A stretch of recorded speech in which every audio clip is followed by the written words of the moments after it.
Bueno, en este primer ejercicio lo que veíamos, ya llegamos hasta la fórmula para la velocidad.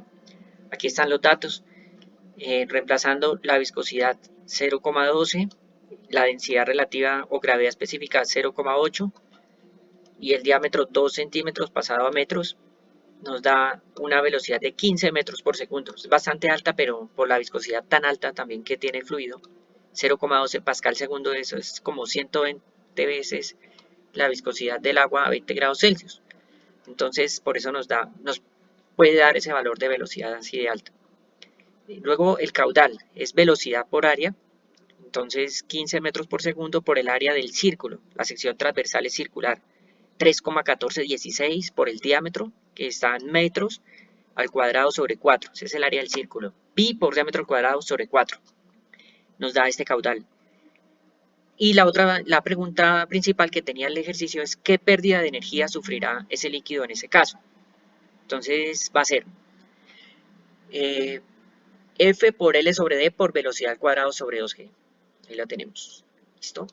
Donde F es 64 sobre el Reynolds, por lo que está en flujo laminar, porque dice para que el flujo sea todavía laminar. La longitud no nos la da, pero podemos suponer un metro, para hacerlo pérdida por metro.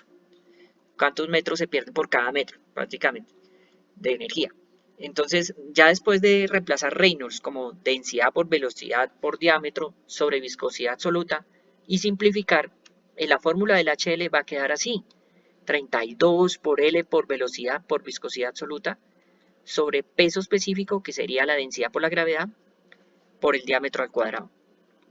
Y ya no es sino reemplazar los resultados, los datos que tenemos: longitud 1 metro, la velocidad 15 metros por segundo, la viscosidad que nos da el enunciado 0,12, la densidad relativa multiplicada por el peso específico del agua. Como no nos dicen la temperatura, podemos suponer 9800, es como por descarte, y por el diámetro al cuadrado. Nos da una pérdida de energía de 18,4 metros, lo cual es bastante alto, pero se debe principalmente a esa viscosidad y a esa velocidad tan alta que tiene el fluido y el diámetro tan pequeño.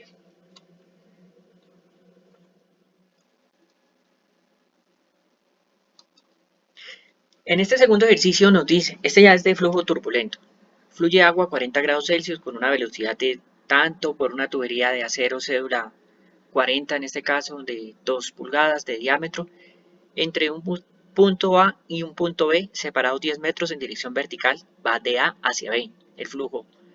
Determine la pérdida de presión que sufrirá el agua. Entonces, buscamos a 40 grados Celsius, que es la temperatura, las propiedades de peso específico, densidad, viscosidad dinámica y viscosidad cinemática del agua.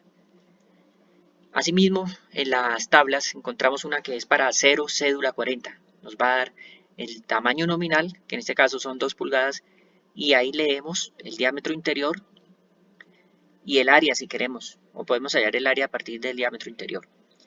Entonces lo primero, calcular el Reynolds, ya tenemos la velocidad, el diámetro y nos queda fácil con la viscosidad cinemática, que la tenemos aquí, 6,56 por 10 a la menos 7.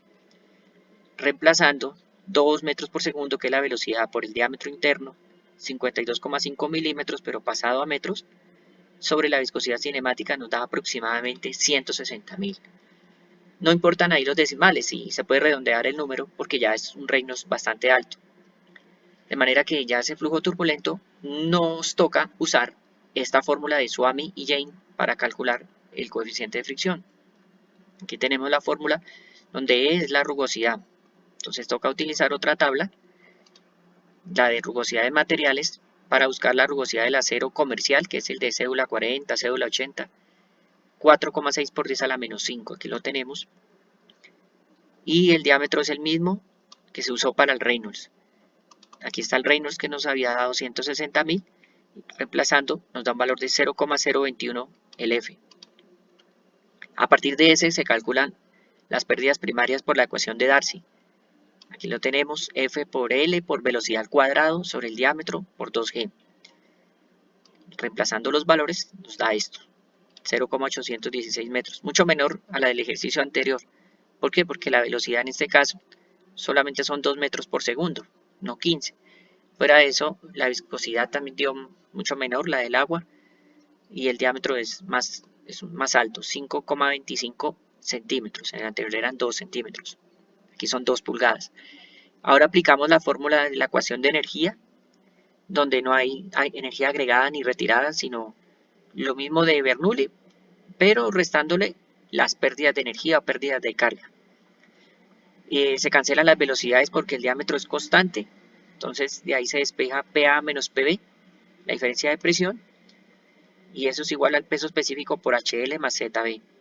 Peso específico del agua a 40 grados por el HL que nos dio 0,816 más la altura B, porque va de A hacia B, entonces la altura A es 0.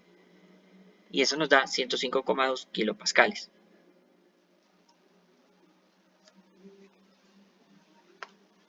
Este último ejercicio de esta serie de pérdidas ya es un paso más adelante. No solamente haya la pérdida o la caída de presión, sino la potencia que debe suministrar la bomba.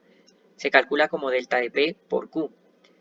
Entonces es simplemente reemplazar el valor que nos había dado de delta de P y multiplicar por el caudal, donde ese es velocidad, 2 metros por segundo por el área. Aquí lo hice con la fórmula del área, pero bien hubiera podido reemplazar el valor del área que nos da la tabla de acero cédula 40. 2,168 por 10 a la menos 3 metros cuadrados. La diferencia va a ser mínima si le hace uno con ese valor. 0,456 kilowatts daría, si se reemplaza aquí en la fórmula, el valor directamente del área según la tabla.